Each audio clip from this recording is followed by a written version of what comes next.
So, my name is Sam. You don't need to worry about my surname.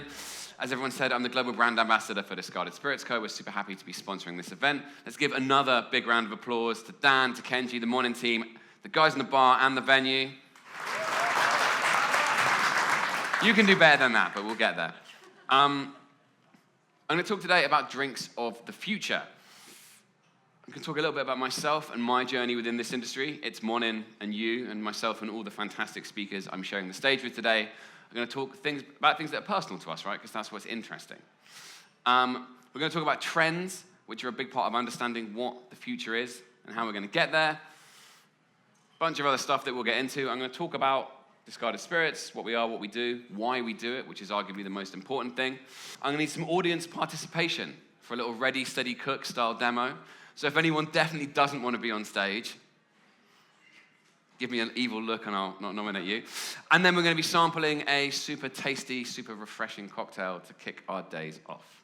If at any point you don't understand what I'm saying, feel free to ask questions. Please give us a follow, take lots of pictures. Again, at Monin_UK, hashtag Monin and you. We're at Discarded Spirits. And if you want to, my personal Instagram is at Sam on the Rocks, but with a Z on the end, not an S, because I'm down with the kids. Allegedly. So, a little about me. I've been working in hospitality for probably about 10 years now. I started in coffee, made my way into spirits, and then stayed there because this is where the fun is. I'm going to take you on a little journey, and hopefully you'll understand some of the stuff that I talk about later on and why it's relevant. Like so many of us, I studied a degree that was maybe not super relevant to the world. I studied philosophy, so I'm able to think very deeply about things. And after that, I went and got the first job I could because I was a broke student. And I started working in a telesales firm selling telephone systems for BT, which if anyone's ever done super hardcore target-driven telesales, is one of the most soul-destroying things you can do. Flitted around for a few different offices, doing a few different things, and then super randomly ended up getting a job at my local Costa. Now, at this point in time, I didn't like coffee at all, but I instantly fell in love with the things that we all love about hospo. Being able to speak to people, being on your feet, having this amazing team of people that you share your life with. And I was like, okay, cool, this is for me. A bunch of other stuff happened in my life around the same time and ended up going out to Australia with a really close friend. Those of you that know Oz will know that places like Melbourne are very much the coffee capital of the world. And I met some amazing, passionate, talented people that showed me just how amazing coffee could be. And I fell very much in love. I was there for 2 years. I had to leave because visas, fun, yay. And I came to London and I got a job with a little coffee cocktails firm called Grind, which some of you may have heard of. Now, when I joined Grind in 2014, it had 2 stores and about 25 staff. And they were still mainly a coffee shop, right? They hadn't opened any restaurants yet. They weren't really doing cocktails. And through a combination of right place, right time, and just generally trying to be a wonderful human, I ended up running the beverage program there for about 7 years. And that was very much my journey from coffee to cocktails. And a lot of what I did, particularly in the cocktails section, was around teaching people how to make drinks, teaching people what being a bartender is, teaching people about service, but creating drinks menus and crafting drinks menus. Those people of you that have been to Grind will know it's a fairly mainstream operation, right? It gives the people what they want. And if the people want smashed avos, flat white, and porn-style martinis, then you're going to give it to them. Let's get a cheer for the people. No, hardly. And that's a very snapshot of me. I left Grind in February 2014, where I joined the Discarded team as the Global Brand Ambassador. I've worked with Discarded since they launched in 2018, and it was really lovely to be a big part of rolling that brand out and then come and actually join them.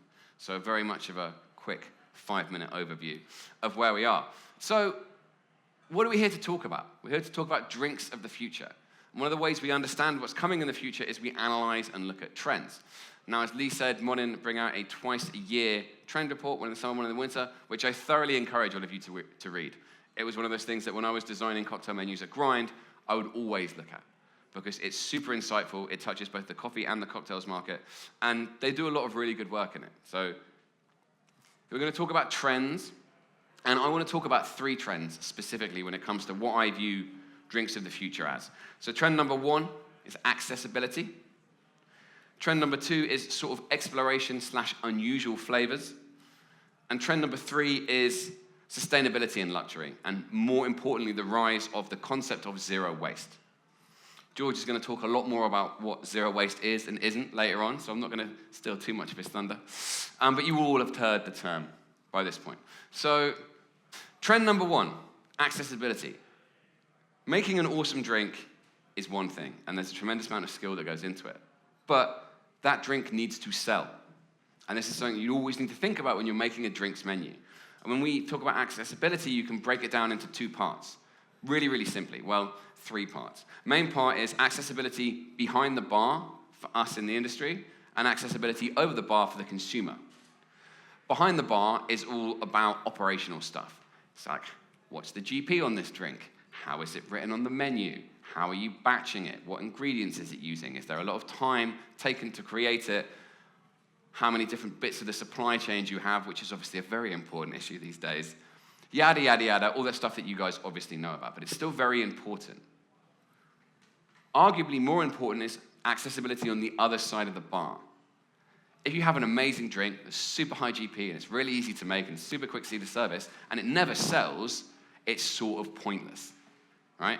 And you will all know who your consumers are and who your customers are. They're the people that are buying your drinks. Many, many people, both in all industries, have been amazingly talented and open venues serving the products that they want to buy and really struggle to sell them to the people that live in the area their venue happens to exist. It's really important that it's accessible to the people you're serving. And one of the things that I loved about accessibility is if you look at how people purchase drinks, 5 years ago, everyone purchased based on the spirit. So you would look at cocktail menus and you would see a gin drink or a rum drink or a vodka drink, and that was the differentiator that people were using to buy. Now, overwhelming data shows that people purchase based on flavor trends. They look at that. And so, lychee martinis, things with banana in, things with peach in, things with pear and apple or grapefruit. Grapefruit is a bit polarizing, but people look for flavors they recognize and they order based on that. So that is accessibility, trend number 1. Trend number 2 is exploration or unusual flavors. And Kenji gave us a very interesting example. Hopefully you all smelt some of the Paragon products. You'll be able to taste them later on. Of simplicity. I love simplicity because it's what we really need in this industry. It's complex ideas that you can simply do. And things like Paragon are a really good example of things that are a little bit different and a little bit outside the box. I've got a few stats about trends that I'm going to say and that I want you to just think about. I'm not going to delve into them. 81% of consumers say they enjoy trying new things. Yeah? No? Maybe? Tallies. 42% of guests say that they've tried a new drink or flavor in the last 6 months. Now that's quite high. One of the things that I always felt when I was designing menus is if you stray too far from the norm, you're going to alienate people. Like people go because they want a familiar experience, right? They want to feel that they're in an avenue and an arena that they control. And the last trend is 56% of people say that they like to experiment when it comes to flavor. And this is not just in food, this is in drinks and everything. So just think about those. And sort of where I'm driving this will become a little bit more obvious. The last trend that I want to talk about is sustainability. Now, you guys will have heard the word sustainability flogged like a dead horse and beaten to death. Particularly as we just had COP26 in Glasgow in November. It's a word that's on everyone's lips, and every day more and more news stories are coming about it. But what I specifically want to talk about is how sustainability and luxury aren't even slightly at odds, how they can go together, and the rise of what I like to call zero waste, or at least zero waste inspired things. So zero waste, as George is going to talk about, to be purely zero waste is maybe an erroneous idea, but the concept of zero waste and the concept of looking at reducing the amount we're using or reusing things that we've already used is something that we're seeing in all sectors. You see this in the bar industry with top 50 bars driving the sustainability agenda. Here in London, you have a bar like Artesian, which has a sustainability section on its menu, right? That's a big thing. A few years ago, that'd be unheard of. You have bars like Le Red Door in Paris, where their entire new menu is all about local, transparent sourcing of all of their products. You also have the explosion of bulk stores or zero waste stores. Do you guys know about these? Refill stores. I think the stat is like 5 years ago, there was like 2 of these in the country, and now there's like hundreds. It's a crazy jump. And last but by no means least, you have the food waste crisis. The UN identifies food waste as being in the top 3 climate change contributors. And we as an industry are pretty wasteful, as anyone that's ever done a prep shift on a bar will know. So all of these trends sort of come together and create this perfect maelstrom of what I see drinks of the future being. And funnily enough, I work for a brand that personifies all of these. What do you know? So I'm going to talk a little bit about Discarded Spirits Co. So we've been around for about 3 years. We launched in the UK, just in 10 bars. We're in the Nordics also at the moment, and next year we'll be launching definitely in Germany, probably in France, maybe in Singapore, maybe in Australia. We are what I like to call a zero-waste inspired company. We like to take a zero-waste lens to the way that we make liquid. So we want to be the pioneers of zero-waste spirits. We want to reverse needless waste in the industry, and we want to champion the discarded. We've got 3 fantastic products, all made from things you would normally throw away. If you want to taste these more, I'll be at the back later on. Please come and have a go, and they're going to be in all the drinks you're tasting today. So,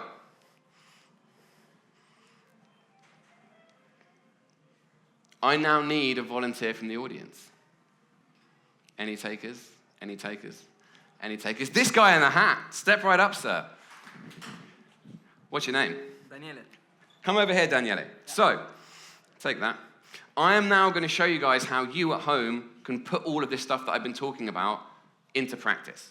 So we're going to make a very, very simple used coffee liqueur. So what you're going to do is you're going to be my helper, Daniele. So step over here. First up, we're going to take this, which is some used coffee. Stick that in the bowl. This is just used coffee grounds. I actually urban foraged them from just over there for some coffee Dan was using in a drink earlier. Everyone has used coffee grounds if you make coffee. Then we're going to take the second one. This is some sugar, and we're going to put that in there. Post. Now you're going to start mixing those together. Sugar has one of these properties that you guys will all know in the bar industry, is that it pulls out moisture and oils from liquids. Spent coffee has been used, but still has a lot of flavor going on. What's going to happen is when Daniele has mixed that really thoroughly, you'll already start to see it starts to change color a bit. It starts to go from like white and brown to this sort of sludge. Yeah, look at that. This guy's professional. So, once we've mixed that, we're going to leave it. And when we've left it, sorry, I'm just going to get some hot water going on. Once we've left it, it turns into this. So, do you want to take this and pass it around a little bit for people to have a see? This is the sludge. What this is coffee grounds and sugar that have been left overnight. So I haven't added anything to this. Literally, Daniele's mixture of coffee and sugar turns into the sludge when you leave it. Pass the sludge around. Don't be scared of the sludge. The sludge tastes quite nice if you want to taste it, but it's bitty, obviously. It's coffee and sugar. So once we've got that, we need to make it into a syrup. So Daniele, if you want to get that little jug of hot water, please do be careful. Don't burn yourself. And you want to pour it into the sludge and give it a good old stir. Yeah, stick it in there. For this recipe, it's super simple. It's equal parts everything. So 250 grams coffee, 250 grams water, 250 grams sugar. Give it all a stir. I didn't put all of it. Nah, yeah, stick it all in there. Why not, mate? Go nuts. And then we're going to strain it off. And this is going to give us a fantastic used coffee syrup. Now, we could stop there, but we're talking about cocktails, so we're going to turn it into a liqueur. So we're going to add equal parts of our grape skin vodka. So Daniele, once you've done that, if you want to pour it real carefully into the little filter, probably going to spill it everywhere, but we'll all get a good chuckle out of it. Oh, look at that. This guy's a pro. Yeah, and fill her up, and then just leave it. This is the most time-consuming part of the process. But once we've done that, we're going to mix it with some sugar, and that's it. Can I get a big round of applause for Daniele?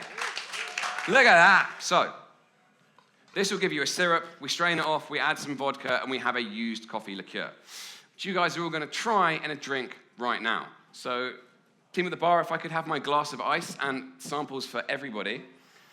This is a drink using our banana peel rum, using the rue berry Paragon, which is the one that's really, really heavy on the passion fruit, so it creates this lovely, lovely tropical note. We're using a toasted pineapple soda from London Essence. If you guys haven't tried this, it's absolutely banging. And we're using some of our spent coffee liqueur. So this is what you're drinking right now. It's a super simple recipe. It's 30 ml of the discarded banana, 10 ml of the Paragon, 10 ml of the spent coffee syrup, and then topped with the pineapple soda. And what you get is you get this big hit of banana and coffee up front, and you get these lovely tropical notes from the Paragon, which is something really special. Please do come and taste some of it later on its own. And then you get this lovely, light, delicious, fizzy vibe from the soda. So if everyone's got a drink, I just have one last thing to say. Again, thank you all for coming out and joining us. It's a real pleasure to have you here. You've got some fantastic people that I'm honored to share the stage with. And let's give a big cheers. Thank you.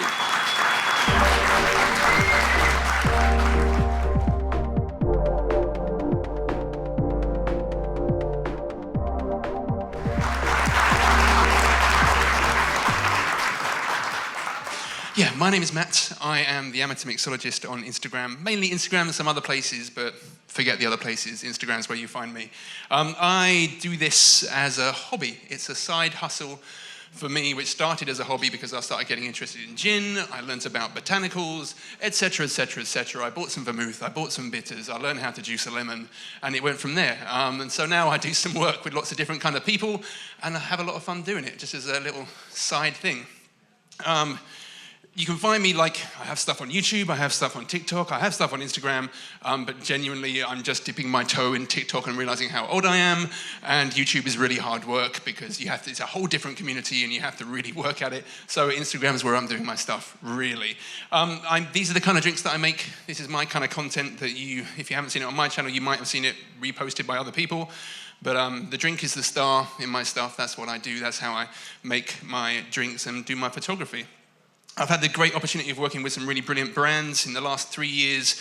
Doing little things on the side has meant that multiple brands just come and want to work with you. And so it's been a real kind of great experience to be able to do that. But then also other kind of weird stuff like making content for, making the cocktail for the 100th edition of Heat magazine, or making the official cocktail for the Friends 25th anniversary, or working with Google for the launch of the Pixel 3. It's really weird stuff which I really am not qualified to do whatsoever, but for some reason, because I have a few more followers than other people, they ask me, and I like to think I kind of do a pretty good job at it as well.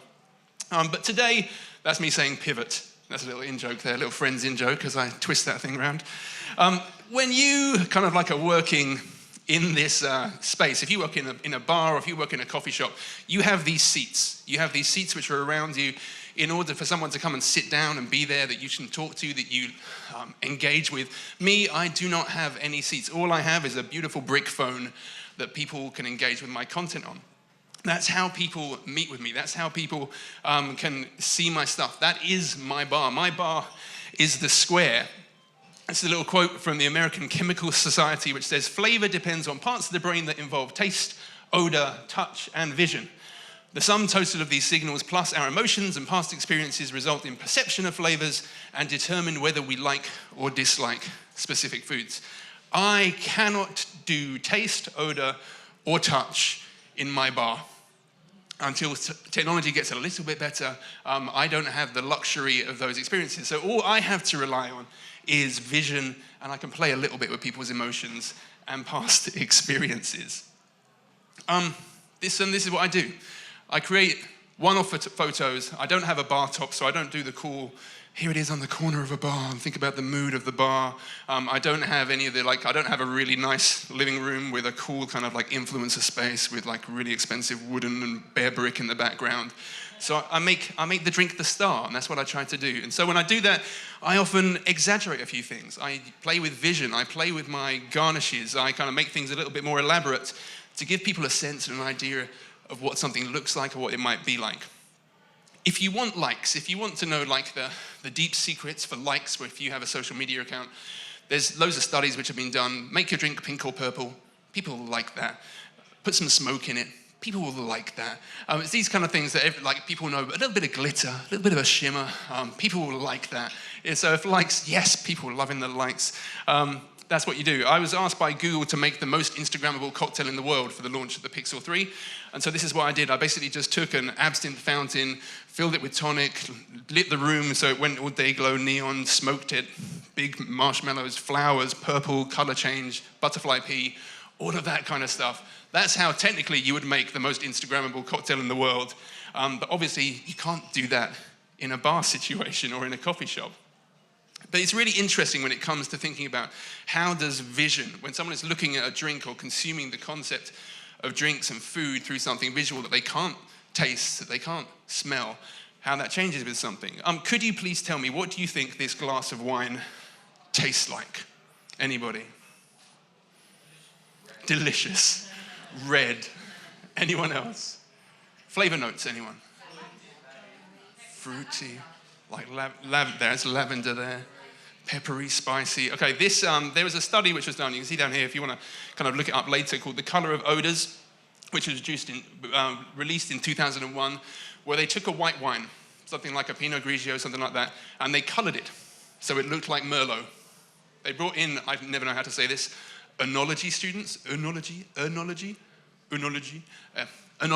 They brought in some students. The students came in, they gave them the glass of wine. They're like, can you give me the flavor notes of this wine, please? 54 enology students in this test, whose job it is to know and understand flavors, gave the tasting notes of Merlot when they're drinking white wine, which has just been flavored to look like Merlot. It's incredible what our brain does to us in how we consume and perceive food. We all know that. Everyone talks about olfactory in food and drink, but your vision, all these kind of things combine together to create these experiences that we have when we consume either food or drink. I do the same thing with my photos. So which one of these is a more approachable drink for you to try, apart from the fact that you might get a big thing of aloe in your face? Forget that. Which one of those are you more tempted to pick up? Anyone? Left, thank you very much. Correct answer. Left, all because of the angle of the shot. If you kind of shoot something from above, it's a psychological thing that the drink is in a place which is more likely the place where it would be where you would go to reach for it yourself. Psychologically, there it is. I can see the top of the drink. I can reach for this to try this. If you're below the drink, you're never in a scenario, or hardly ever in a scenario, where you're below a drink before you reach to it to drink it. And so if you shoot a drink from slightly above, you're more likely to taste it or grab it. And you go, exactly the same glass, exactly the same thing. It's just the angle of the shot. I sometimes shoot like this on the left for like narrative purposes. Again, I'm telling stories through what I'm doing, and so I'm creating a story, I'm suggesting something with my photography, and that's when I'll often try and make the drink the star. The drink is ominous, or you'll get aloe in your face, that kind of thing. Again, this one. Which one of these would you naturally reach forward to drink? Most of you are saying the right one. Correct. It is exactly the same photo, but I'm guessing most of the people who said right are right-handed. There was a study that was just done in 2012 where they put these 3 different adverts in magazines in the US. And they saw how many people went on to buy these products from the different addresses which they put as part of the ads in the magazine. This advert here, you're 15% more likely to buy something if you see this one than if you see this one. Most people think that's because most people are right-handed. And so if you want someone to like your drink on social media and you're conniving or want to play with people's emotions and psychology a little bit, always make it so right-handed people can pick it up. People will like it more. I've seen it in my own stuff. Let's not like disclude all left-handers everywhere, but you will get more likes if you put the spoon or the handle on the right-hand side of your image.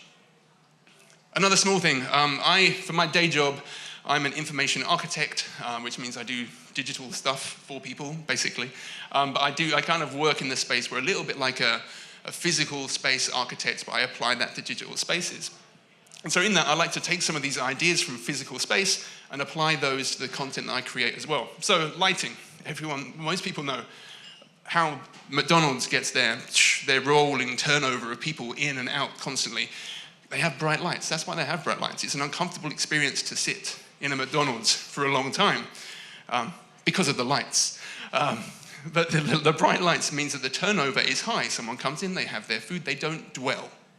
Starbucks, on the other hand, any Starbucks in the world, this could be, has low dim lighting because they want people to dwell. This change in lighting changes how people interact and experience something. And you can apply exactly the same thing to bar experiences, to digital experiences, things like that. Auditorio Nacional in Mexico City on the left-hand side. Here, what's the story that the lighting is telling? The lighting is telling the story of, look at our selection. Look how well we know spirits. Come and see our magnificent display of alcohol behind the bar. The Ritz-Carlton bar in Shanghai in the middle, one of the most famous flair bars in the world. The lighting is all on the pit where the bartender stands, because that is all about the show. It's about lighting the show, the performance of creating the drink. Cub, sadly not opened yet in the UK, but here the big thing was lighting the actual bar top itself, because for the bar experience there at Cub, the experience was, this is about the interaction between the bartender and the patron. It is this moment where you ask for a drink, I prepare a drink, I place the drink on the bar. This exchange in this moment, in this place, is what we hold important to us. Now, one of the key things for me, as I give kind of advice to anyone who's looking to get into more kind of social media content, is be recognizable. This is the hashtag of Mezcal Cocktails on Instagram. There you go, 3rd of October. I'm not quite at the top anymore, that little one there. I'm a little bit further down. But you can spot which drink is mine, because my style is constantly the same. It's always there. My aim for when people are looking at content is when they're doing this on their phone, really fast a lot of the time. When my square scrolls past them, sometimes super fast, they know it's my square. Have this vibe, have this feel, and if you're a bar, if you're a space, light it the same. Have specific corners, specific motifs that you use in your photography, so that if someone sees something, they know that it's you. Equally, I get people all the time messaging me saying, hey, someone's stolen your photo. I'm pretty going, oh yeah, they have. Then I do nothing about it, because that's social media for you. Yeah. Nice cheery garnish for you called COVID-19. Just a little bit about that. It's an interesting thing what happened over COVID. Suddenly the at-home cocktail guy got kind of popular. Lots of people came to me and asked me to do loads of content around COVID, because suddenly everyone was at home, was the at-home cocktail guy. And so lots of people, lots of bartenders, lots of baristas did these kind of pieces of content where you filming yourself at home, the kind of traditional kind of stuff that you're used to doing, they weren't doing as much of. Other people on social media, escapism became the thing. We were all forced to stay in our homes. We were all bound within the four walls of where we lived. And so therefore the idea of going out, of visiting the spaces we used to visit, of being in the places with the kind of people that we used to spend time with in those places, sunning ourselves or drinking cocktails, it was the thing that we missed. And so this kind of content became incredibly popular as well. Lastly, in the kind of drink space, lots of these kind of like really high energy, big photos of drinks in bars became incredibly popular and reshared and reshared and reshared, because people missed going out to bars. People missed going to coffee shops and spending time with people. But for me, it's that spending time with people is the most important thing.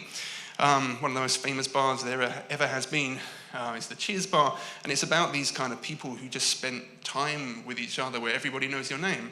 That's the kind of space where real interaction and real community is built and made. And for me, this intersection between social media and genuine physical bar space or coffee shop space is where we really can find just like a really nice meeting point. There's this thing, a guy called Ray Oldenburg wrote a book called The Great Good Place back in 1989. Many of you may have heard of this theory of the third place, something like that. And this is Ray's theory from 1989 in this book. Basically what he said was that everybody in their life has three places, three spaces, three places. Number one is your home. Number two is your workplace. And number three is the place where you make meaningful connections and interactions with other people. That could be schools, libraries, churches, mosques, bars, coffee shops. It's where you meet with other people who you wouldn't normally meet with in spaces 1 or space 2. And he talks about these three different spaces become the real key kind of founding blocks on which we build our lives and our identity. This is a kind of sub-quote of his. It says this: third places are anchors of community life and facilitate and foster broader, more creative interaction. In other words, your third place is where you relax in public, where you encounter familiar faces and make new acquaintances. When the bars were shut, social media is where that kind of stuff happened. And I find that an incredibly interesting thing that I think we, as people, as individuals, and as the industry, need to explore a little bit more. Hospitality is an invitation to the table. It's quite literally the invitation to pull up a seat, sit down, tell me your story, and let me tell you mine. And it's that where I find this whole thing really amazing. With the advent of social media, there's also this thing where people are like, oh yeah, I know that. Oh yeah, I've been there, I've done that. And what that does is it also creates value and places value on actual physical presence. The fact that we are actually in this room together today, in this moment, meeting each other, being able to talk, is something incredibly special. There'll be other people on social media all over the world going, oh, I wish I was there. I wish I was at Morning and New today. But being able to say I was there, being able to actually claim that thing as something which you have and that you own is an incredible thing. This is a picture of Cairo, just after the revolution in Egypt. I visited Cairo because I had a work trip planned 1 week after the revolution, after Cairo fell. And it was unbelievable. It's one of those moments, I think all of us will probably have those kind of moments in our memories of when you happen to be in one place at one time that no one can take away from you or can describe what that was like to you. That for me was that. But I also had the Iberico Katsu sandwich at Teia Elementary, which was delicious. It's this kind of thing where you take that idea and it also becomes social capital as well. The idea that you can actually be in a space and try something that you've seen somebody else try on social media previously. There's all kinds of psychological stuff in there, good and bad. But this idea of presence, of actually being present in a space, is something which is kind of really valuable. Hospitality is an invitation to share your story. I did this thing a little while ago, years ago now, where I invited some of my other social media friends to, if this plays, there we go, to come up with an idea, like I said, create a drink, create a cocktail around the theme of peace for World Peace Day. About 300 Instagrammers created a drink, released it on World Peace Day. No one talked about it beforehand. This is Bad Birdie, who you might know from Instagram as well. People all over the world made drinks inspired by the concept and the theme of peace. For me, that idea that together, this broader community of people, where both the bartender industry and the social media industry can bring these people together to create something and tell a story together in a moment to inspire people, to get other people to think about something else or something new, it's something kind of magical, which I want to do more of, and I think that people, companies, bars, coffee shops could do that more. You are in positions and places of power and influence where you know people and you have communities of people, whether that be locally in one spot in your town or in your city, or whether that be something broader and more global. This is a space where you can bring people together around ideas and around food and drink. For me, kind of to round this kind of up a little bit, it's about kind of reimagining the concept of this word patron. The word patron has two main meanings: someone who's a regular customer or a client, and someone who supports someone with monies, gifts, efforts, or endorsement. What if we combine those two meanings of patron? Bar space and coffee spaces normally just take the first one. It's mainly the arts which explore the second one. But what if those two things came together for one meaning of patron? What if you build community with the people who visit your physical spaces and your digital spaces? And what could that mean for the future, both of the physical and the digital space, where those two things interact with each other in a really nice and really kind of natural way? 3 things to leave you with before Jess comes and helps me make a very quick drink. Unless you're working for it, make it work for you. People are busy. You are busy in whichever space in which you're working. So don't overburden yourself with social media unless you're specifically working for, I need to get big on the gram, or I need to do this, or I need to do that. It takes time. It takes effort. The only real trick to succeeding in Instagram is to be on there every single day, building community, commenting on other people's stuff, or pay £5,000, 50,000 followers. But whatever it might be, the first one, which is the best way to do it, takes time and energy and commitment. Find your voice and be recognizably you. My first 80 photos are horrendous on Instagram. I keep them there because it's my journey. But when you find it, hone it, make it you. And the last one is just root yourself in that concept of hospitality. Whatever that might look like, whatever that means to you, continue to root yourself in that, because otherwise your social will just become this show. But if you can continue to practice the rhythm and the habit of hospitality, through your social space and through your real space, then do that. You're being handed out a quick drink. I've been asked to just do a very quick garnish for that because I'm known for my garnishes, so I will quickly make a garnish. I think Dan's going to hold a microphone whilst I do that. But you're drinking 60, or maybe not 60 milliliters. The batch is 6 parts. Oh, flip, I've got to do maths now. Dan, can you hold this whilst I do some maths? You see my maths face. How do I make a whole one? Is 60 milliliters of the grape skin vodka, 5 milliliters of Monin Bitter, and 5 milliliters of the Timur berry. Did I say that right? Yes, check me out. Okay, someone made this knife really sharp. I normally use a blunt knife because I have a kitchen in a house, so I'm a little bit scared about this. But in terms of like garnishes, just all I do most of the time is just sit and play with a knife and some citrus fruit. That's the main thing that I do at home. So I'm going to do 2 garnishes made from the same shape. Here we go. So just take a slice of that. Dan, you're going to have to move now with me. Ooh, I know, I'm sorry, this is so complex. I'm so going to slice my hand. I'll be okay. I'll be fine. No pressure. It's not like we're on the clock or anything. So I'm going to do...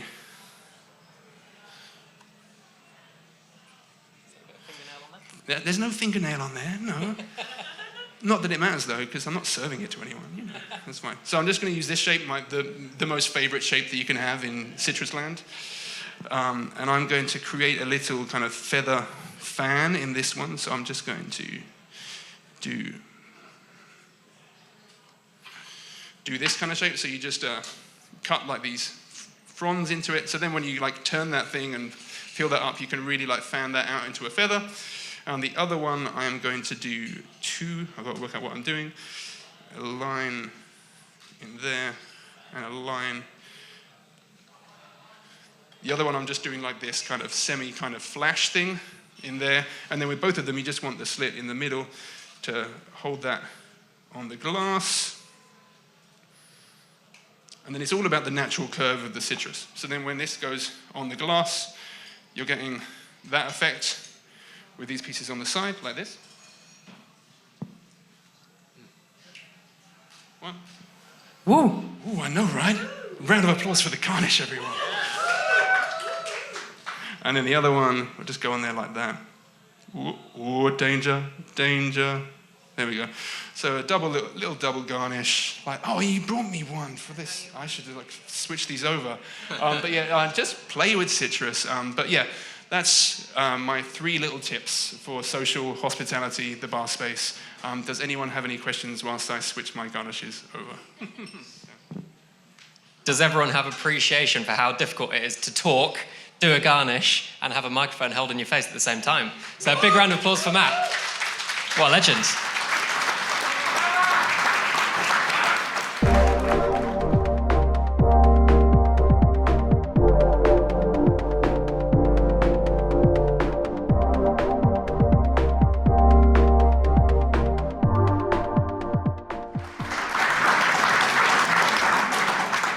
Hey guys, thank you so much for having me.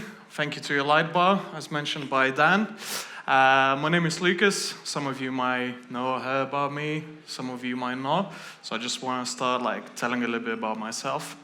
So as you know, I'm Lucas. I came from Lithuania, moved to London because I was young, wasn't sure what I wanted to do in life, like probably some of you can relate. Couldn't find a job in my field, so obviously I popped into a guy who's, hey, tried to go to a restaurant bar, you know, like that's what people do. So I printed tons of CVs, started walking around the bars and restaurants and handing to people that I liked or places that I liked. Until one day I had a call and started working in the bars. So beginning of my career was just as simple, you know, working in a bar, getting paid, going home, having home, you know, being able to go out.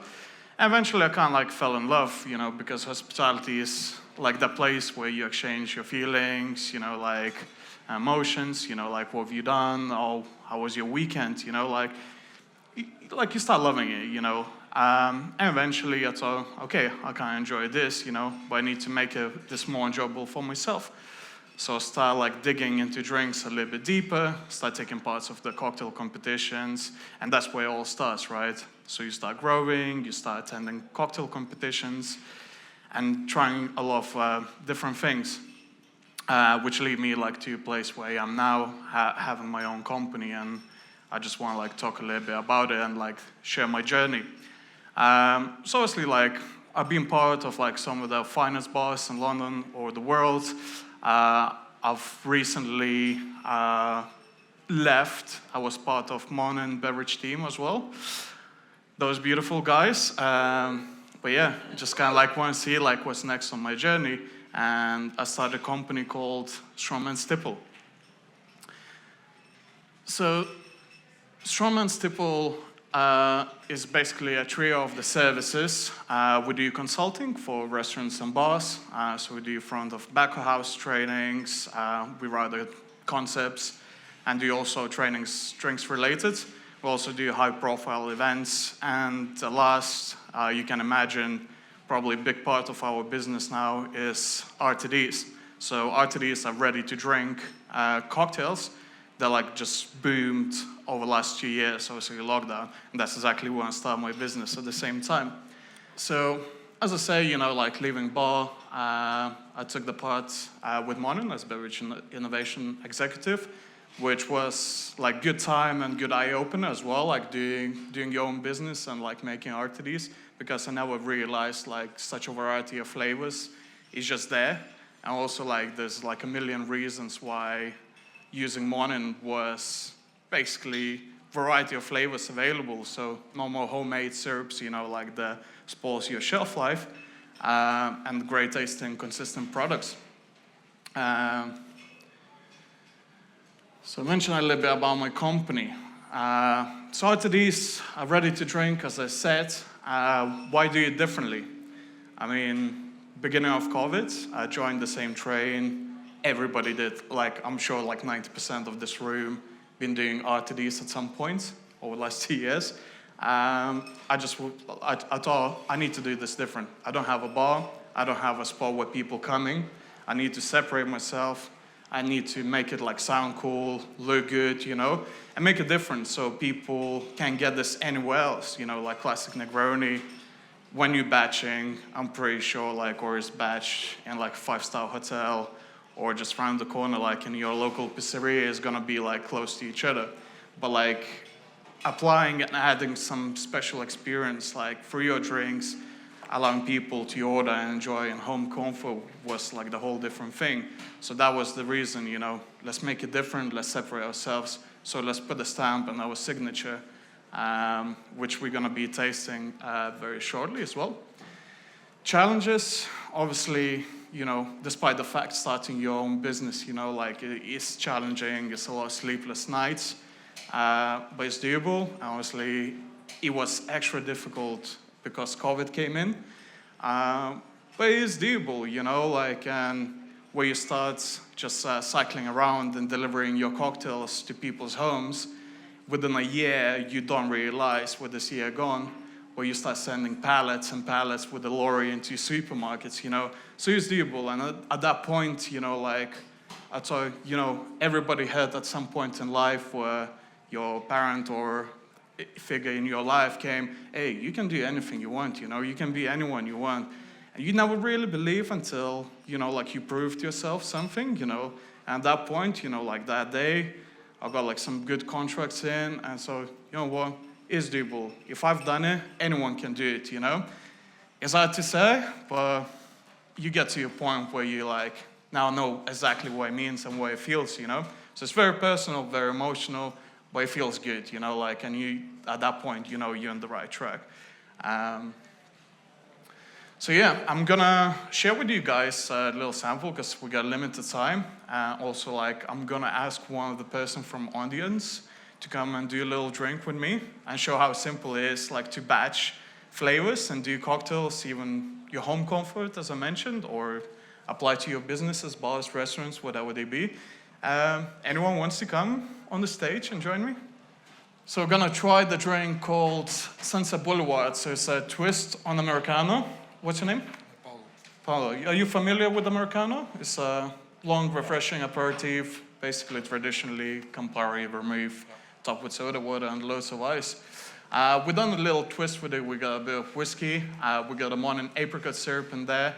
We're going to use a little bit Veju, Campari, Cocchitorino, and then soda. Just like to keep this clean and simple, already batch the drink, which is in that bottle. So what I need you to do now, you can move this away to make yourself a little bit space. So grab this bottle, unscrew slightly, so the air can flow in and out through the bottle. Look at the stage while you're doing as well. Give a round of applause for our participant. So unscrew that. So you can, if you squeeze it, you see air comes in and out. So we want this to move. So when we push the bottle over here, we want to squeeze as much air out as possible. So try to squeeze to your point where there's pretty much no space for the air inside the bottle. I'll help you to tidy up. That will do. So we want to make sure that's tidy. So like when you, here we go. So air doesn't go inside. Now the next stage, what we want to do, I'm going to hold this for safety reasons, but I'm going to give you the other side of our CO2 plug. So what I'm going to do now, I'm going to unscrew the gas. So just simple CO2 gas inside with a little regulator and a pipe. And now we're going to attach on our bottle. So yeah, just press it in until it locks. So just want to push it. There we go. And now you want to give it a shake. So just give it a little shake. Woo! There we go. That's plenty. And basically that's how in the bar or anywhere else you can make carbonated drinks. So basically we put some CO2 inside our drink. We have a good shake. Normally in the bar at home, if you're making this, you want to keep over ice because when the liquid is super cold, CO2 dilutes much easier. Obviously, after a few shakes and a couple hours, you can enjoy a beautiful carbonated beverage. So if you don't want to spend hundreds of pounds for soda streams and you just want to build, you know, a little rig at home, that's simple as it gets. Just a bit of piping, a couple locks, and a gas regulator. So the drinks are coming out in a second, which we're going to be trying at Sunset Boulevard. Some of you already have it. Beautiful. Thank you so much. Round of applause for our participants. I'll be around as well if you guys want to know a little bit like more details about it, which is going to lead us onto this. So basically, what I showed you just now, it was super simple, CO2 gas, a bit of piping, lock, and gas regulator. In the lab, so I have drinks development lab just in Southeast London. We use a lot of like lab techniques, so rotovape systems, centrifuges, and carbonation was one of them. So ourselves, we're using Physique and Cornelius kegs if you're trying to do something on the larger scale. It's an investment for the bars or for very expensive hobby. But that basically computers calculates and does most of the work for you, so it makes your life much easier and your job very consistent. And now the second sample is coming as well, which is called Super Cosmo. And I want to give you to try the drink because there's a lot of ingredients that has got citrus flavors and aromas. And this is something that everybody struggles when they start doing RTDs. Hey, how'd you put lime juice in there? You know, like it splits, it goes off. So from day one, we try to figure out how to replicate citrus without using any citrus. So citrus as a thing, if you can imagine, it delivers the aroma, it delivers the texture, so it gives the body to the drink, also acidity. So we're talking about three different things that one ingredient normally is used in the bars, right? So you can see there's a lot going on in the drink, despite the fact it should be super simple, but there's a lot of things that we're trying to cover, like not using one ingredient, but three. So kumquat vodka was basically just a fresh kumquat that we redistilled with vodka, so making aroma. We have a beautiful kumquat aroma. If you don't, guys, you're probably all familiar with kumquats. It looks like a tiny, interesting oranges that's got loads of perfume. We use one cranberry, because obviously we're trying to replicate Cosmopolitan, so cranberry is one of the main ingredients. We're moving on to Veju, So veggies unripe grapes, which is something that to bring the texture, to bring the body into drink. So veggie, because it's unripe grapes, it's not just grape juice, it brings acidity and the texture, and this is what we're after. And lastly is acid blend, which is malic and tartaric. So we wanted to replicate the lime acidity, that's why we've done the blend. And obviously chilled water is, like do shaking or stirring, you imply and add dilution into your drinks. We don't have that luxury, so we have to pre-dilute in a way. But the way we design our drinks to get as close as to bar recipes as possible, but it makes it easier, just like pour over ice, and you have the optimal results. So the drinks is probably already out. You guys enjoying them?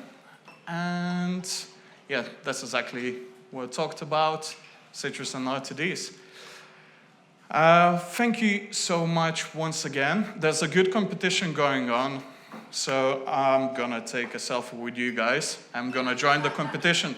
So if you cheer your glass, and remember, Monin_UK or hashtag MoninandYou. And thank you so much. My name is Lucas. I'll be around all night.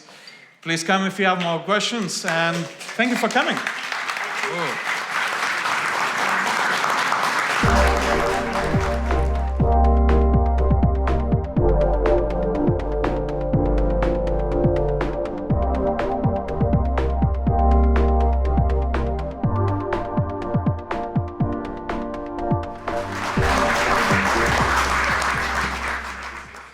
Hey folks, yeah, my name's George Blower, and I'm kind of the odd one out in the group tonight because I've got no idea about cocktails, to the point where the beverage guys were chatting to me earlier about what my drink was going to go in, and they listed off this whole ream of glasses, and I was like, I have no idea what you're talking about, just put it in something nice and we'll go with that.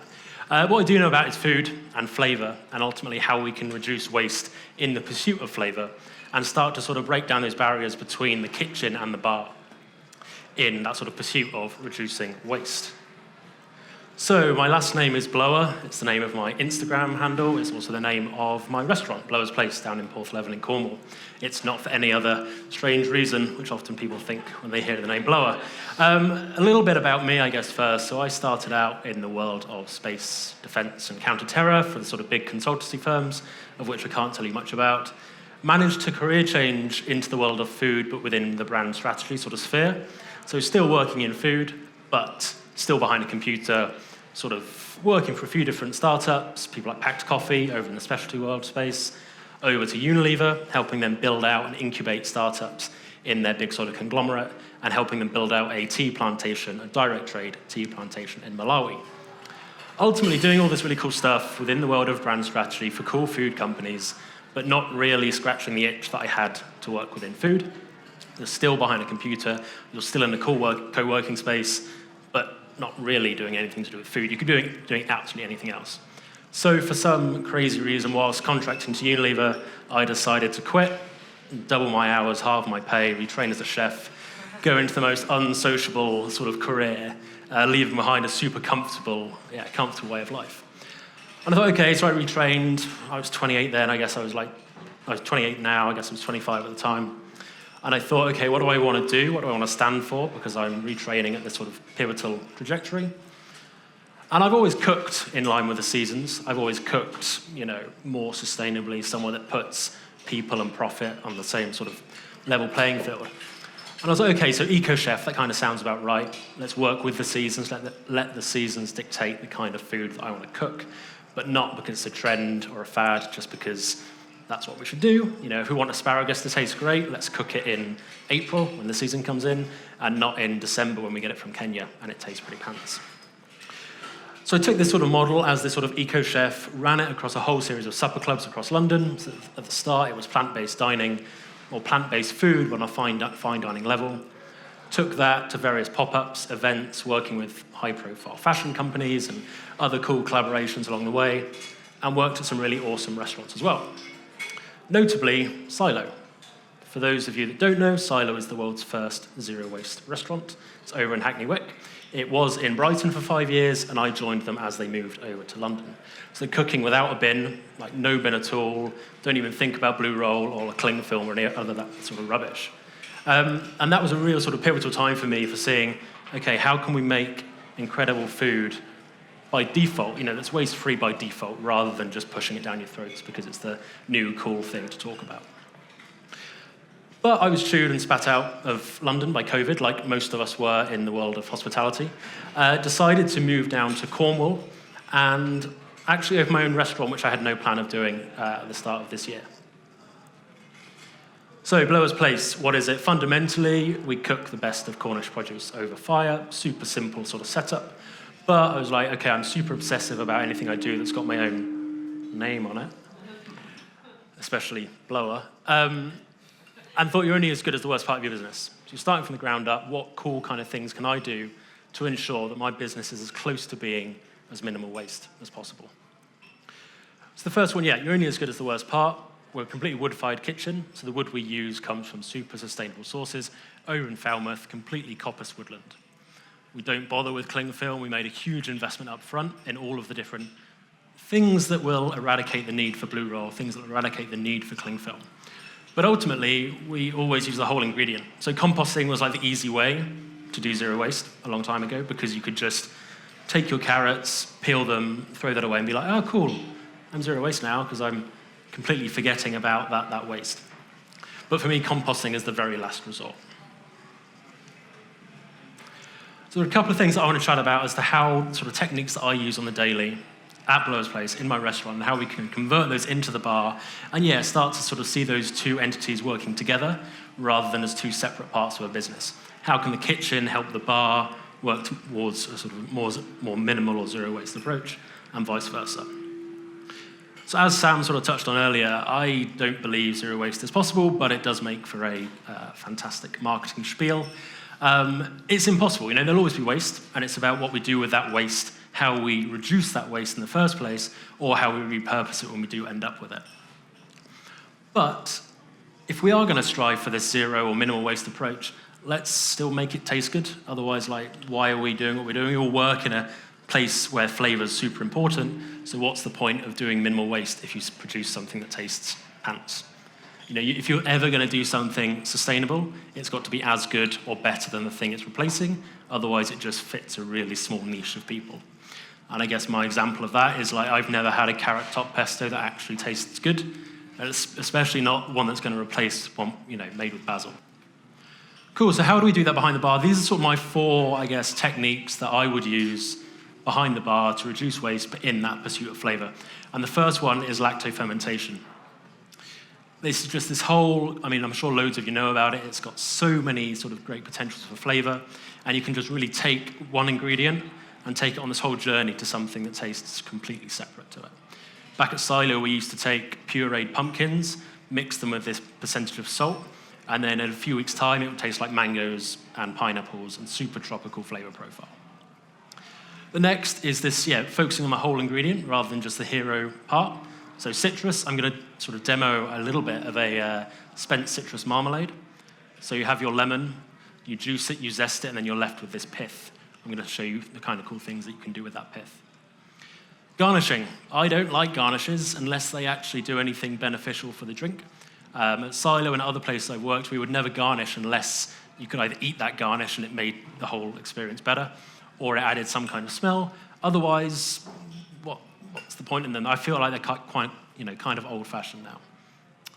But also, let's embrace failure, because the problem with minimal waste is no one's done it before, no one's done zero waste before, and so there's a lot of things that we have to fail at to find some good things that do work. I've fermented so many things, and they taste absolutely disgusting.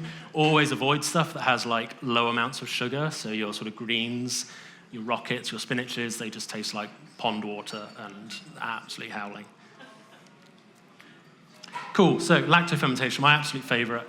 Fundamentally, super easy. You add enough salt to a raw or cooked fruit or vegetable in order to kill off any harmful bacteria so it's not going to hurt you, but ultimately creating a good environment for that nice bacteria to thrive. That bacteria eats sugars, converts it to lactic acid, and that's how you get your funky flavor profile. Think of sour beers. That's kind of the easiest, I think, parallel I can think of when I think about lactofermentation. So ultimately, I'm going to do a little demo on this now, actually. I'm not going to ferment it because you'd have to wait about 3 weeks to see the result. And equally, I'm not going to waste ingredients so that I just take a fermented apple home on the train 5 hours tomorrow down to Cornwall. But ultimately, it's super, super simple. So you start with your raw ingredient. The drink that you guys are going to be trying in a bit is made with lacto-fermented plum juice. Plums aren't in season now, so I'm not going to pretend to ferment a plum. The plums themselves came from a dish I was doing at the restaurant. We'd had it with venison, and we had this glut of beautiful plums from Cornwall. And we fermented them in 2% of salt for about 3 weeks. But yeah, back to the demonstration. So if you are wanting to ferment anything, it can be raw or it can be cooked. It's got to be a fruit or a veg. And it can also be whole, or it can be grated in a mush, in a puree. It doesn't matter. But really think about, what do you want your end product to look like? Do you want this apple to be fermented in 3 weeks' time and still look like an apple? Or do you mind it being grated up? Its end use is going to be as a sauce, for example.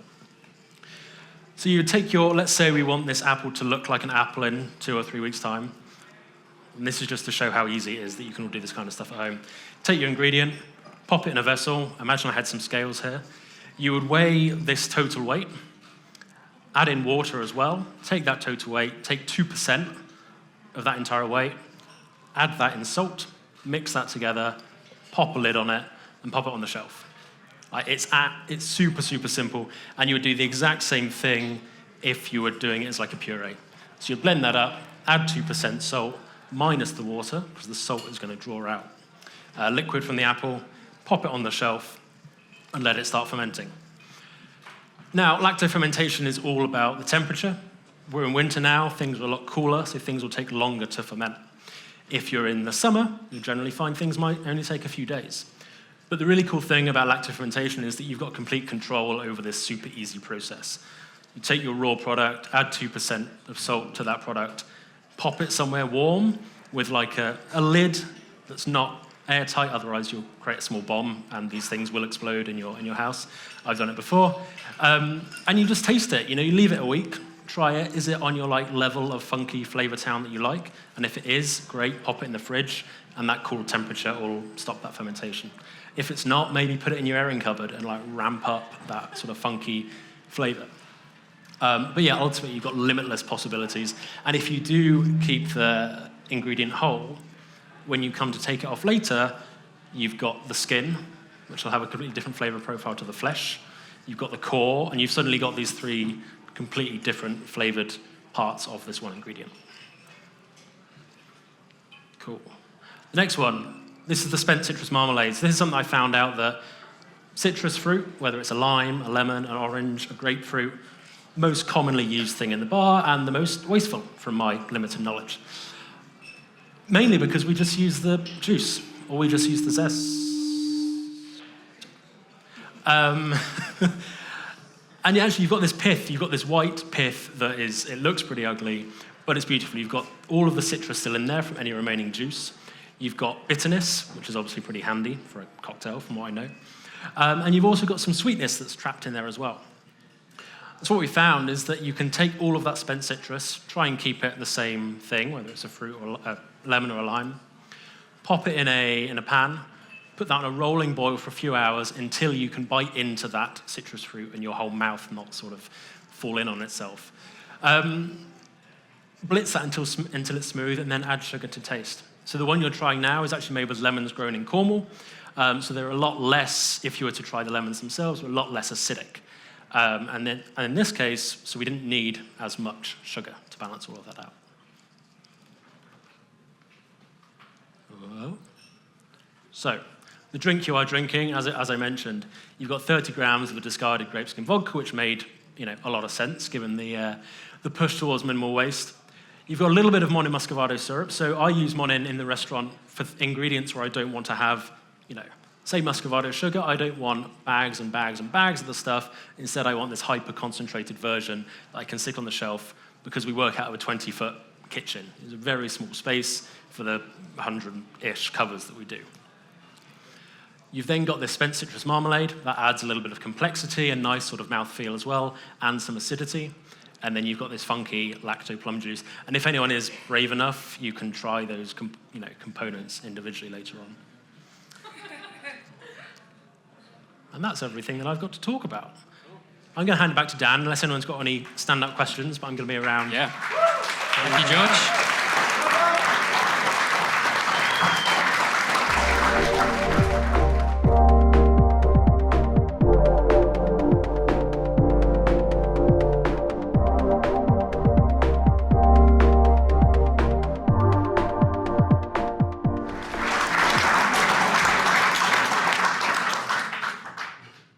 Hello everyone, I'm Hannah, I live in Manchester. I currently work for the Barista League. We run coffee parties for coffee people with competitions. We'll be doing a fun activity later on.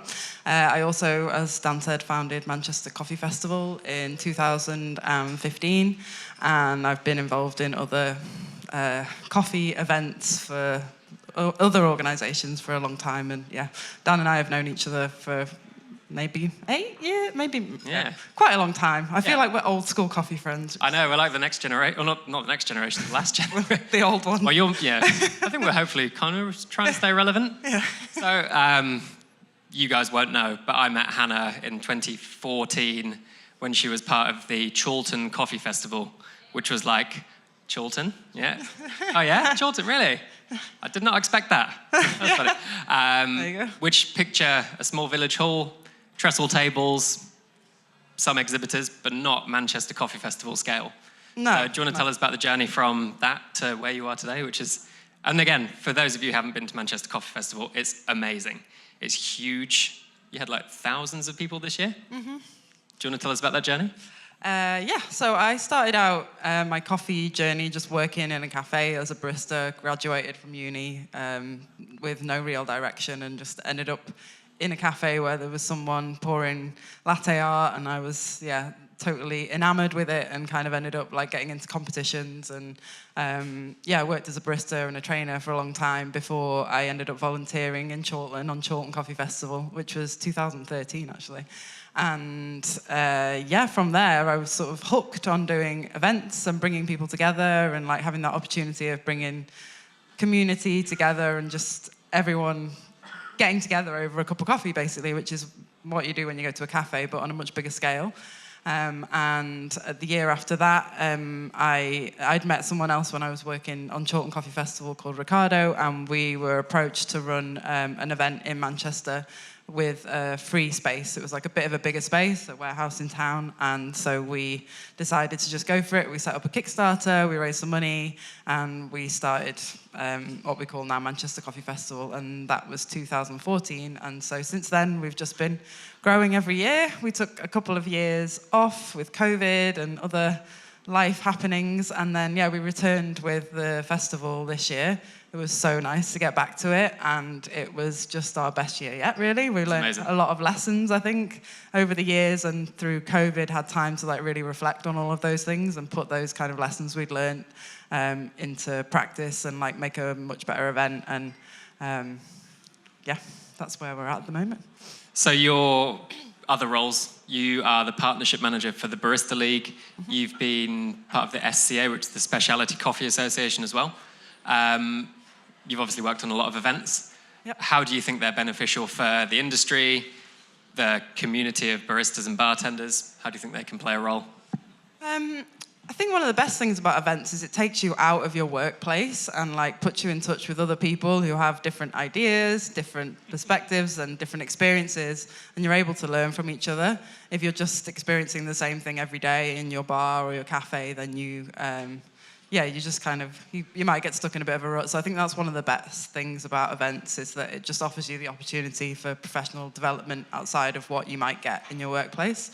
And it just offers you like opportunity for like connection as well with like-minded people. If you can meet other people who are going through the same like hardships that you're going through day in, day out, like having that kind of connection and like response from other people is always nice. And then there's always different things going on at events as well. Like bigger events might have competitions happening, so another opportunity, professional development.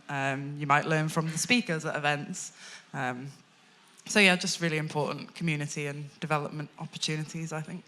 Yeah, and do you want to tell us more about the scope of the Barista League? Because that's obviously a global phenomenon now. You've been to Copenhagen, Manchester, In Barcelona this year. Yeah. Do you want to tell us more about that? So the founder of the Barista League, Steve Maloney, was actually meant to be in this speaking slot, but he's based in Sweden, so he couldn't attend because he would have been isolating as soon as he got here, which is a shame. So that's why Dan and I are here. So Steve founded the Barista League in 2015, and he had a vision to create like an alternative coffee competition that was very kind of community focused, very accessible, and sustainability was another one of his kind of goals.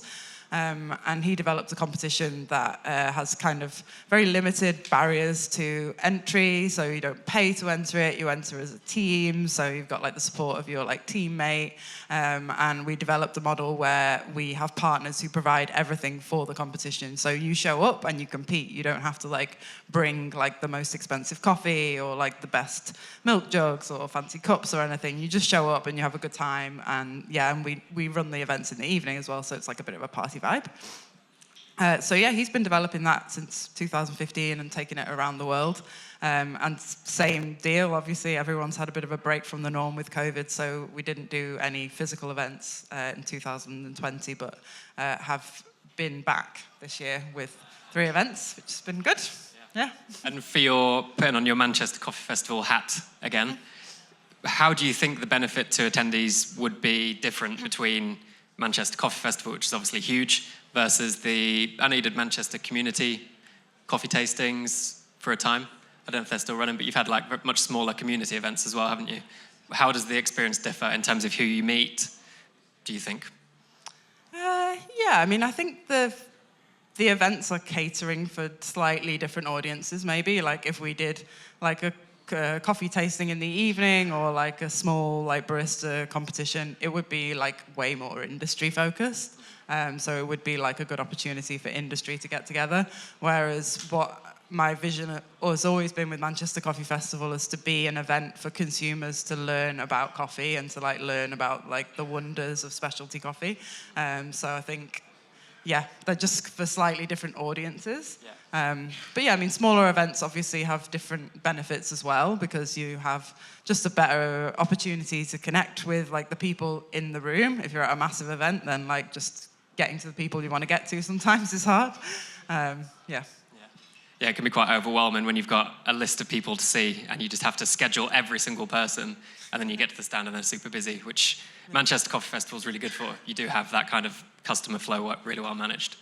Then COVID happened. Back to the Barista League. Yep. The Barista League were incredibly active throughout the whole of COVID, the kind of deep lockdowns on the way in and the way out. You had a lot of different platforms that you used. Do you want to tell us about which ones were effective and which ones were perhaps less effective?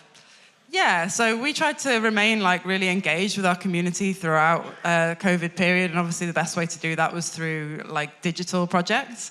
We saw a lot of people kind of just copy and pasting what they did in real life to the world of online, and it didn't work because there's elements of those events, they don't just translate so well. You have to like think about what works well online and digitally, and that's what the Barista League did very well.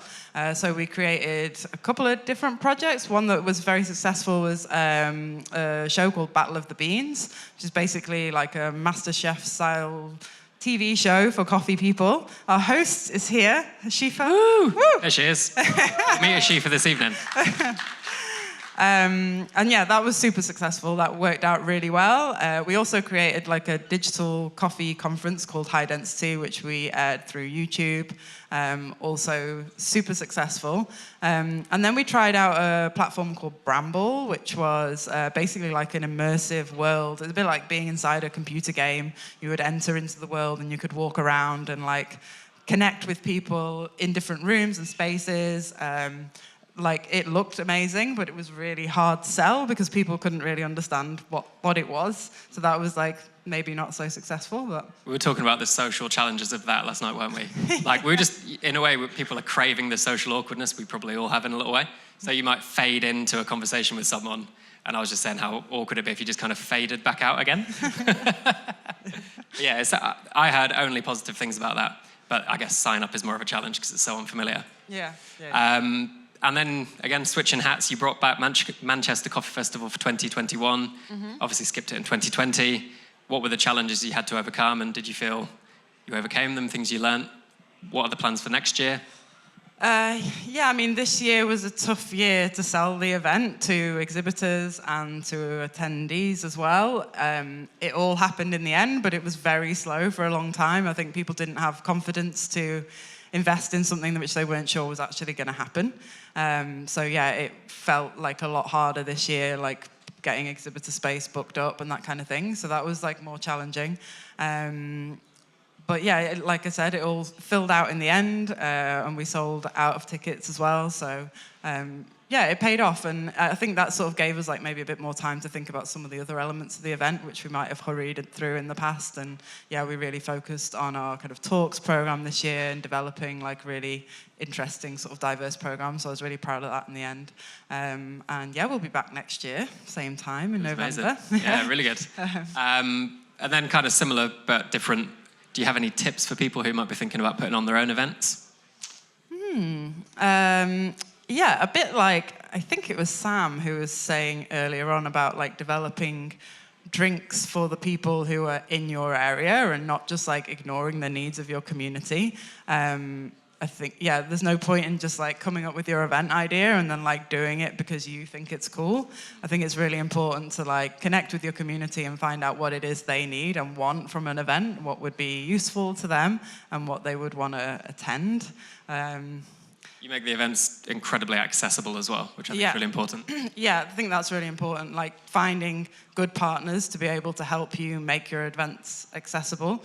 Like there's always a benefit to companies to like be part of something cool, so selling that and like, yeah, keeping things like readily available to your audience is always like a nice approach, I think. Cool, amazing. Well, thank you, Hannah. Big round of applause for Hannah Davies.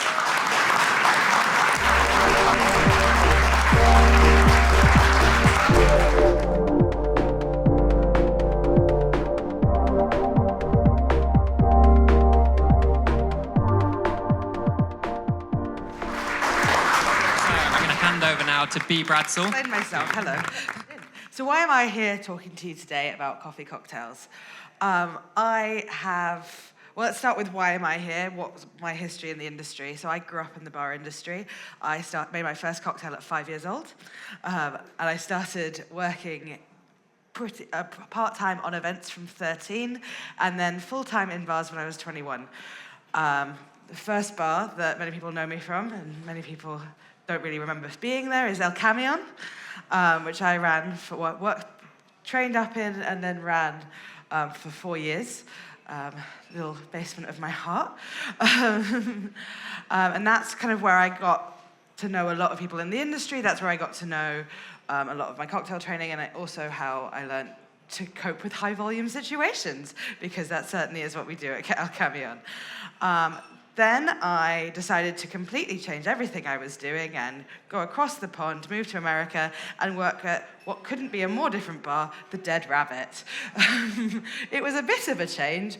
I was surprised they wanted to interview me, but apparently their hiring policy is they hire on personality and then believe that they can train up any skills you have.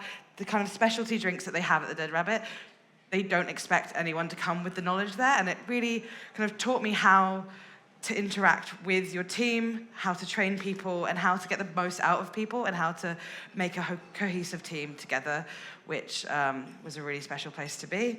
And then I came back to the UK, went back to Camion for a bit, but then I ended up at the wonderful Kalukale, which I ran for just over a year and a half. When I was there, we were hired with making it the best we could to get back into top 50 and to win at Tails. We achieved both. And it was with a lot of hard work, but that was kind of being part of a team that really could be the cutting edge of the industry in no matter what situation we were, and for that was a high volume situation, and making the best drinks that we could in the space that we were. Then again, I decided to change it all up and became a day walker, but doing events. So I went and moved over to London Cocktail Week. At the time, it was called Drink Up London. London Cocktail Week was just one of our festivals, and I took over as the head of trade for the festival. So basically, I organized every single bar taking part in the festival and having to kind of make sure everyone was on top of everything. I chased bartenders for information for 4 years. It was fun. I was a professional nag. It was great. But also got to do lots of fun parties and got to kind of be on top of trends, got to go and try my job was actually to go to every new bar that opened and see what they were doing. That was my job. I was paid to do it for 4 years. It was great. Now I have, the pandemic hit me, as it hit most people, so now I found my feet at a fantastic creative agency based in Scotland, where I mostly focus on doing talks and trainings and education, but also kind of helping brands grow and managing, but staying on top of trends once again and getting to know where the industry is going, which has kind of been the core of what I've done throughout the whole thing. But why am I talking to you about coffee cocktails specifically? Because my father invented the espresso martini. This is my father, Dick Bradsell. He's sadly now passed, but we worked together for a very long time. He is the one that taught me to make the cocktails at 5 years old. He is the one that hired me as a 13-year-old to run his event bars. Child labour laws, yay. And then he taught me his idea for training me up in bars is the skills that you have as a bartender, you can take anywhere in the world. Pretty much every country has bars. They are skills. As long as you have good skills, you will be able to go wherever you want. I could travel, and he was like, I want to give you the skills to travel the world if you should so choose. I have London very purely in my heart. I've tried to move away a few times, I keep coming back, but I have the skills to move if I want.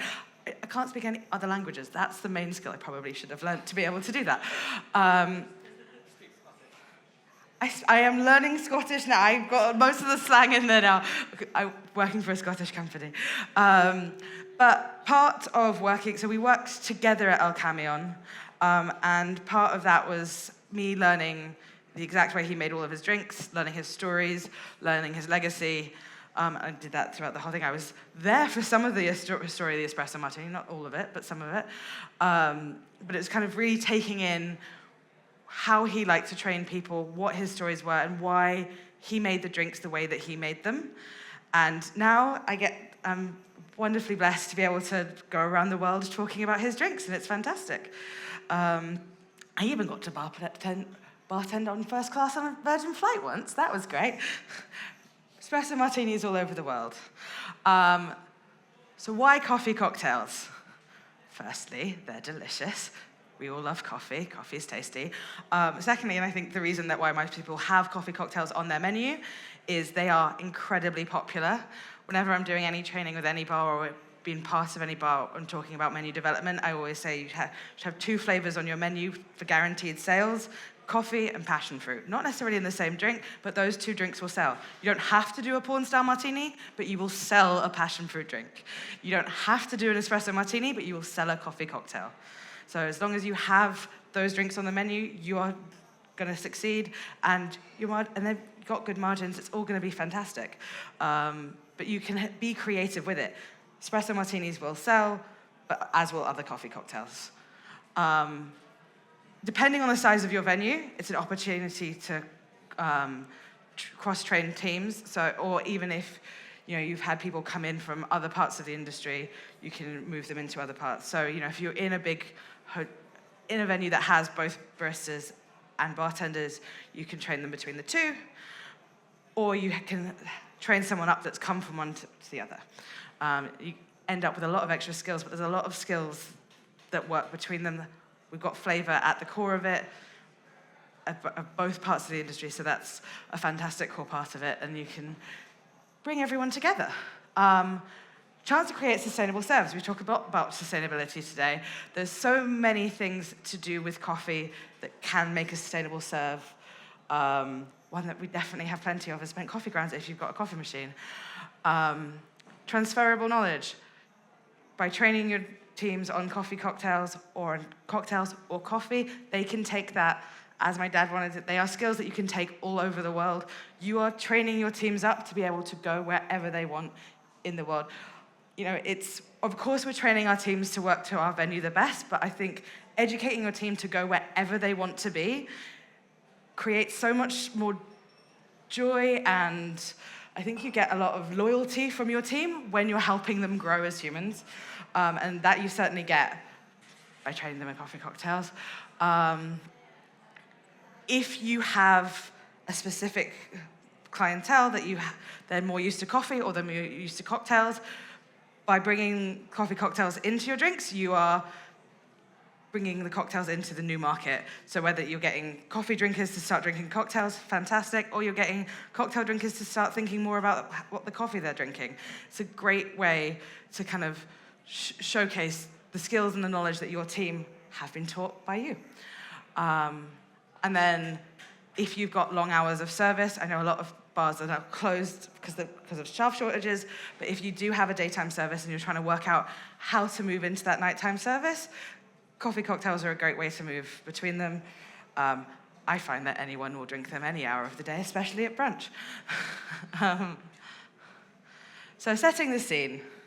I think a lot of people have heard this story. There's a lot of false things going around about it. I think 100 different stories have been told. A lot of it from my dad's friends who don't really remember the 80s. Certainly some from my dad who definitely didn't remember the 80s. There's a video of him on YouTube that I get told all the time, and I'm like, nothing in it's true. I know you want to believe him over me, but I'm telling the truth. He's not. I don't know why he said not a single thing in this story is true in that video. But it's probably the most famous video of him talking about the espresso martini, so I get it all the time. So, what year is kind of difficult to find. My dad told me that it was created while they were filming a film called Absolute Beginners in Soho, which is a David Bowie film, and it was released in 1986.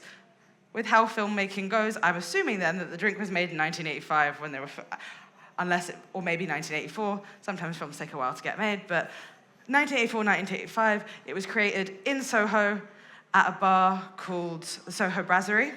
If you walk down Old Compton Street, you can actually still see the sign at the top.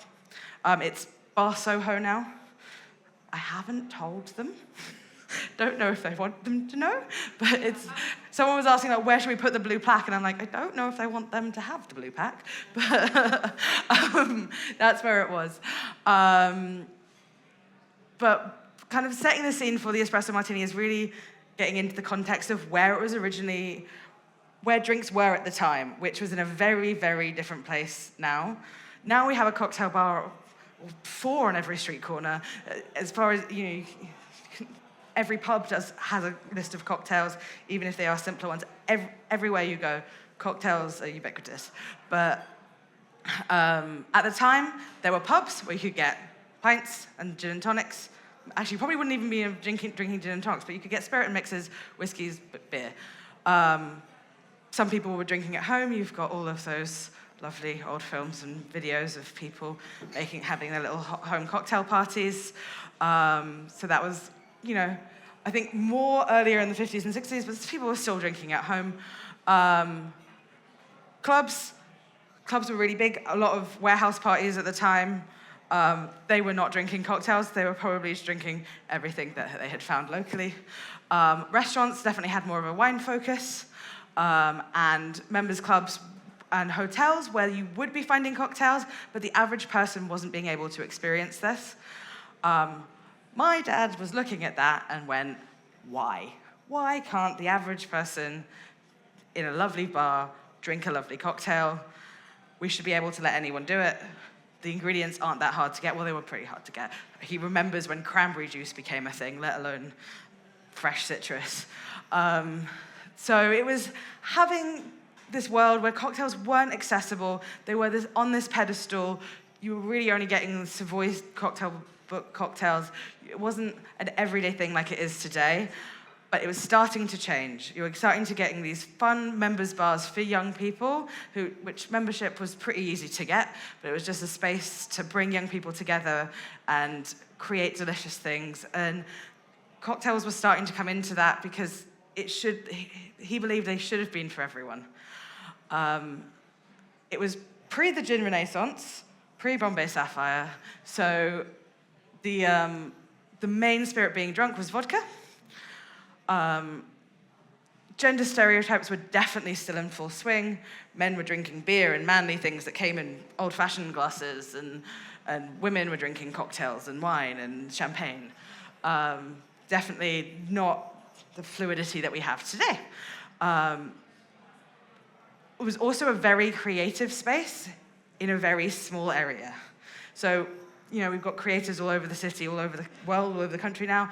Pretty much anyone that was creative that was drinking in Soho, and they're all hanging out with each other, around over every industry. It wasn't just artists or musicians, or people in fashion, chefs and musicians and architects. Everyone of any kind of creative industry were hanging out together in a small little area. So there's this beautiful buzz in Soho at the time. And you had this film being made on top of it. So it was just this really buzz of activity. David Bowie was there. That's incredible. Soho was the only bar scene. There wasn't an East End. I was 16 before Shoreditch became a thing. And this is a very long time before that. Anyone that was a bit creative was in Soho. Anyone drinking anything of any quality was in Soho, maybe West London, but that hadn't really taken off yet, but definitely in Central. And then also, it was who was spending money had really changed. As people would be doing less homemaking and moving more into having their own free time and having their own money to spend on what they would, they were getting to go out to bars and not having to spend money on kids and getting to spend money on themselves, not trying to save up for a house, trying to save up for living in a squat, which is most of my parents' friends were doing in the 80s.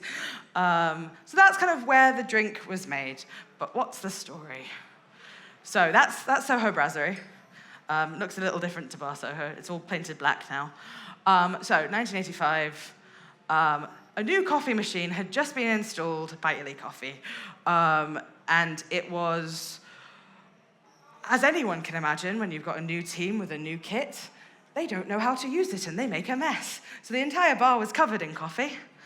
And so they had coffee on the brain. And it was their new piece of kit. Think about how excited everyone gets when you get a Rotavac in a bar now. It was just as exciting that for just a simple coffee machine. It was so unusual to have an espresso machine on the bar. People were mostly drinking tea.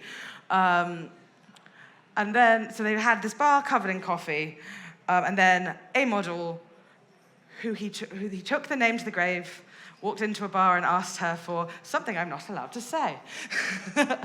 You can read there. So I get asked on a pretty daily basis, was it Kate Moss or Naomi Campbell? It was neither. They were children. They were 13 and 11 at the time. One of them had started modeling, but was very, very young, so definitely wouldn't have been allowed in a bar. My dad was very strict on no underage drinking, not because he really cared about underage drinking, but he didn't want to mess with anyone's licenses, and this would have been his, so he definitely wouldn't have wanted to mess with that. So yeah, I don't think either of them it would have been. I've tried to guess.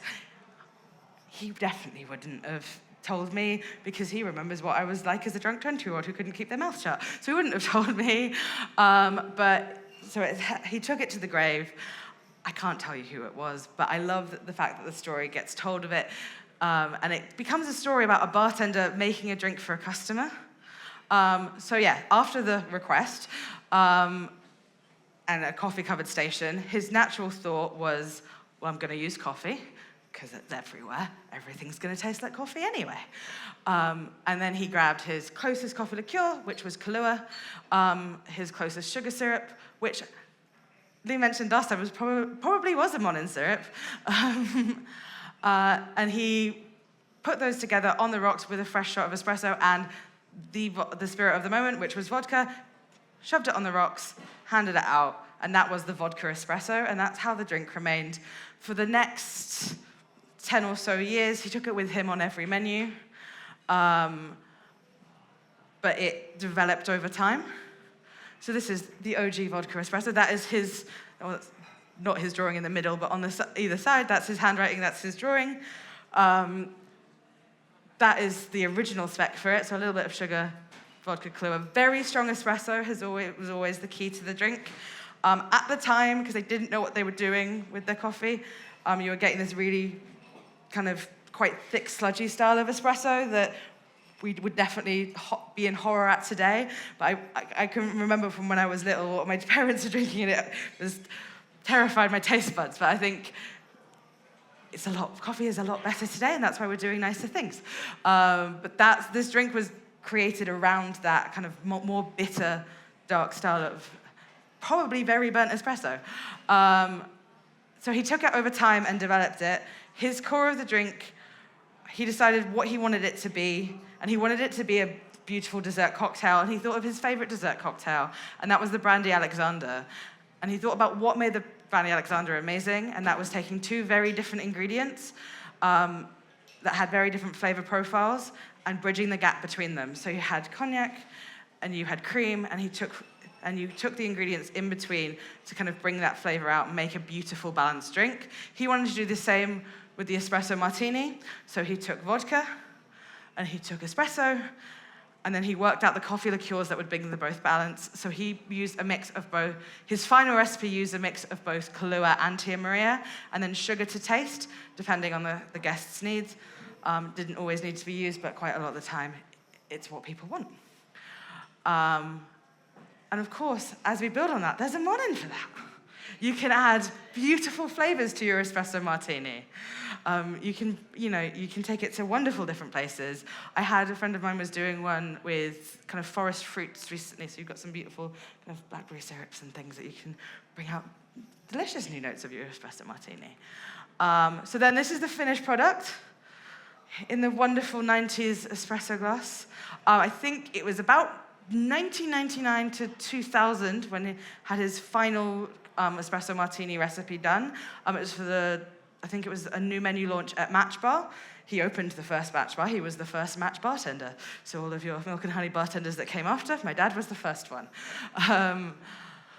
So yeah, 50 mils of vodka, sugar syrup, Tia Maria, Kahlua, and a very strong espresso. With the coffee beans, it's in a nice little shape there. It was always 3 for health, wealth, and happiness. But he did not mind the exact shape of the flour of your coffee beans you got. What he used to tend to do is just put 2 beans down and then make a shape with the third, however that would best fit. Because his number one line on training anyone, especially in high volume situations, is the majority of customers don't care who you are, they just want a good drink quickly. So if your garnish is slowing you down, work out a new way of doing it. So yeah, that is the finished espresso martini. There is another version of it, which is the pharmaceutical stimulant, which is the same drink. It's just the same. So he was tasked with Damien Hirst for the opening of this wonderful bar called Pharmacy, now known as the M&S in Notting Hill.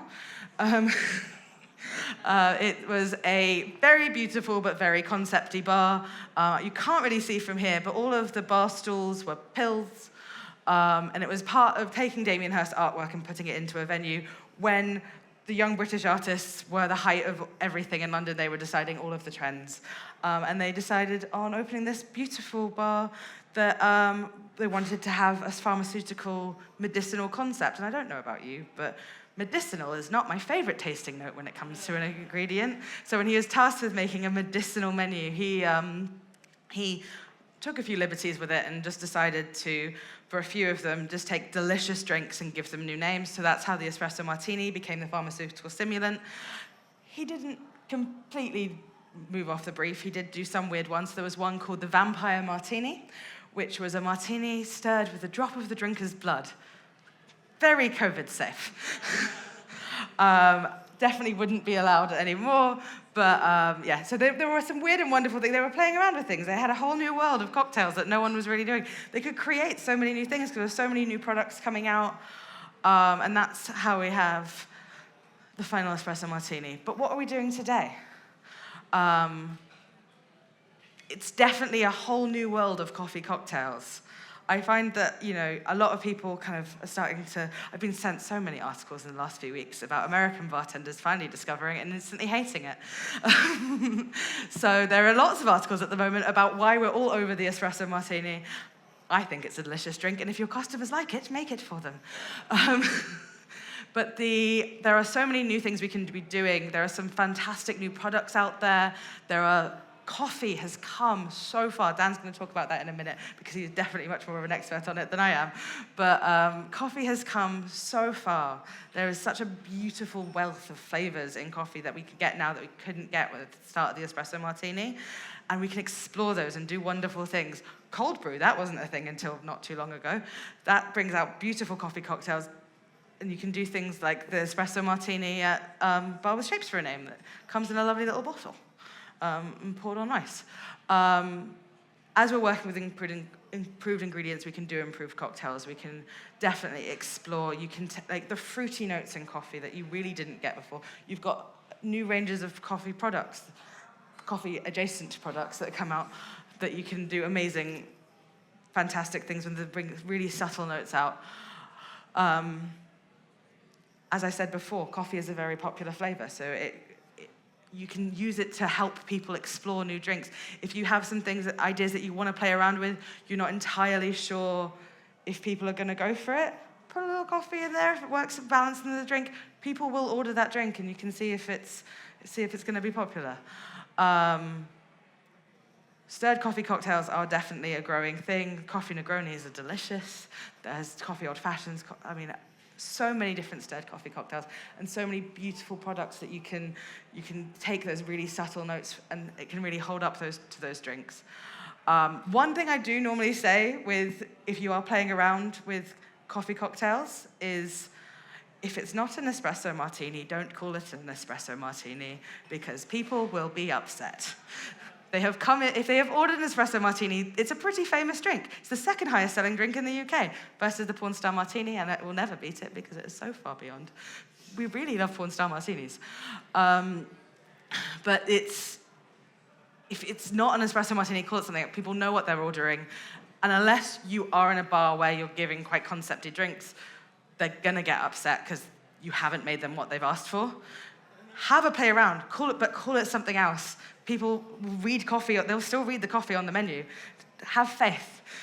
And there are new products out that can play with other parts of it. So you've got coffee liqueurs that have Bridging the World with Amaros. So you've got so many different things to play with and get excited about. So we have a whole brave new world for coffee cocktails. Rise of the Coffee Shop cocktail.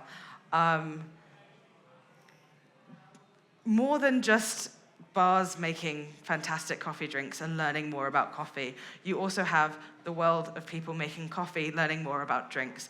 And you've got some fantastic coffee bars that have now taken that as part of your service. I think, places like Grind, you've got Over Under, you've got Notes. Everyone's having a cocktail bar as part of their cocktail. It seems to be a pretty standard delivery now. And people are learning so much, and people are expecting cocktails in a lot of coffee spaces, which is fantastic, but it also is a great way of showcasing the fantastic products you're making. So you get a really simple one, which is just using your vodka, the fantastic house espresso from your coffee shop, and just a little bit of sugar. So many new things are coming out with that, and I think learning more about the coffee itself and letting that shine is so important for those style of drinks. So that drink, depending on the vodka you're using, some of them have beautiful and full flavor, but what you're really having sing in that is the espresso. And Dan's going to talk to us about why we can sing with the espresso. There we are. We are going to make what we envision to be kind of not futuristic espresso martini as such, but something that kind of pushes the boundaries of what espresso martinis can be. So B spoke about how coffee in the 1980s was one thing. what it is today is something completely different. So you can kind of put that down to 3 key points. So provenance. In the 1980s, you might have found this coffee comes from Central America or South America or Africa. Now you can identify from country of origin, region, coffee farm, field, area of a specific field, that particular area of that specific field's day the actual beans were picked. So when we look at a continent versus a time of picking coffee beans, you can really fine-tune the flavors you're getting. While I brew, do you want to talk about what the drink is? Yeah, sure. So this is our drink of the future. It is the idea that a sustainable coffee cocktail is the drink of the future, and sustainability as luxury at its core. A lot of the top bars, top 50 bars, a lot of top restaurants that are coming out now, at the core of them is sustainability. So you've got places like Little Red Door completely changing what they were doing to make their venue sustainable. You've got Lioness making it the core of what they're doing. Cub as well. You've got so many spaces that what is the most luxurious thing? It's knowing that there is no guilt behind your drink, that you can drink it guilt-free. And they've taken that what is the work that's been put into your drink isn't necessarily a more expensive product, but what it is, it's product that's taken time and effort to get, and they've taken the time to make those ingredients and do something more sustainable with it. And that is the luxury. That's why that drink costs more. Shall I talk about Cascara? Yeah. So, to segue from that, coffee is a fruit, which some of you will know, some of you might not. When you pick a coffee fruit from the tree, it looks like a cherry. So we have different layers within a cherry, the center of which obviously is a coffee bean. We have 2 of them face to face, which is why they're flat on one edge. Outside that, you have the fruit. If you leave the coffee beans in the fruit to dry in the sun to reach an appropriate moisture content, that's called natural processing, which is where we get a lot of that kind of fermenty, boozy, port-like red fruit flavor coming through. That can work really well for some cocktails. If you remove some of that, you can get what's called pulp natural processing, where you get the inner layer between the outer skin, which is kind of tannic, and the fruit itself. That has more kind of jammy, chocolatey, hazelnutty notes, very generally speaking. And then if you were to really remove everything from the coffee beans and dry them in the sun, that's called washed processing, which is what this coffee is. Again, this can tend to lead to brighter, more kind of clean, acidic flavors, which is where we can use this to add sweetness and other complex ingredients in order to balance the drink. So we've got washed coffee. We're using Cascara vermouth, which is that outer layer of the coffee cherry infused into vermouth, Sam. I discarded fantastically well. And lots of other things going on. Ask Sam. So we're taking a kind of full coffee cherry used to create the espresso martini of the future. We are combining this. Oh, one other point. When you extract espresso on the espresso machines today, you have a lot more control. So this machine is a Slayer espresso machine. By being able to extract for a very long time, you can pull a shorter shot to get the strength and intensity of a shorter shot, but by extracting for a longer time, you're able to create a balanced shot. So when we extract flavor, we get acidity, sweetness, and bitterness in different intensities. By extracting for a longer time and a shorter yield, we're able to balance those nicely for a coffee cocktail. It might not be optimal for drinking, but because we're going to add Mon and Muscovado syrup, we balance that out. So we've got acidity in the coffee, sweetness from the Muscovado, which is then accompanied by grapeskin vodka. And we've also got the spent coffee liqueur that Sam made earlier. Correct. Yes. We do. Sorry? Should we make it? We should make it. Let's make that. Yay. There we go. So, Wait we just one need second. ice. Just need some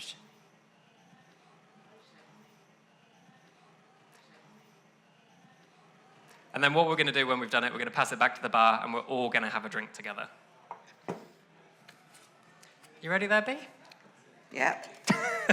Right, after 3, and everyone needs to be as loud as humanly possible. 3, 2, 1, woo! Yeah! Woo! Yeah! Yes! Love it. We've got some pretty credentialed bartenders here as well. We do. We've got some I love it. fantastic faces. Cool, so if you pass those back, we're all going to have an espresso martini. Big round of applause for B. Bradsell and yourselves.